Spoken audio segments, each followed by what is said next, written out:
It will be a mammoth mission, but the Queensland flood recovery now has someone leading the charge, with the Premier appointing a senior Army officer to the job. The focus will be on assisting those who've lost everything, with the government confirming the scale of the devastation. In Goodna's flood zone, it still looks like a war zone, and so this is a job best left to the Army. In fatigues, masks and armed with shovels and gloves, the soldiers set about clearing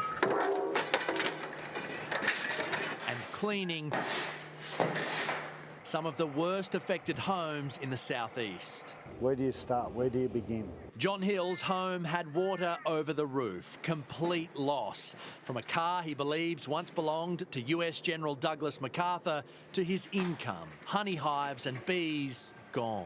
Everything's replaceable, but life isn't, and my bees are me.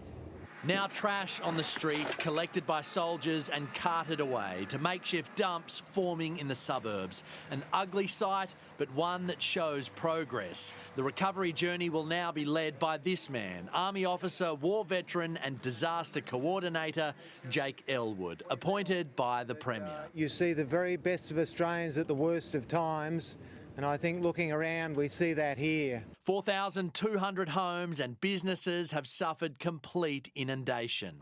Even after everything they've been through, these flood victims have so much gratitude for the assistance they are receiving and still so much pride in their homes, even in this state, and pride in Queensland. The other day when the Governor toured through here, John, a proud former military man, saluted with tears streaming down his face. To lose everything, it's bloody hard. Hardship experienced across the southeast. David and Kelly Carr had just finished renovating their Deegan home. There are now fears they'll lose it. At one point mentioned maybe knocking the house down. Which, yeah, it was very emotional. We just sort of started hugging each other. With hugs and help from family and friends, they're now aiming to stay. This flood won't ruin their Queensland dream. Just focus on the positives is all we can do. And there is clearly still a very big job ahead for ADF and authorities, with scenes like this one repeated all over the city.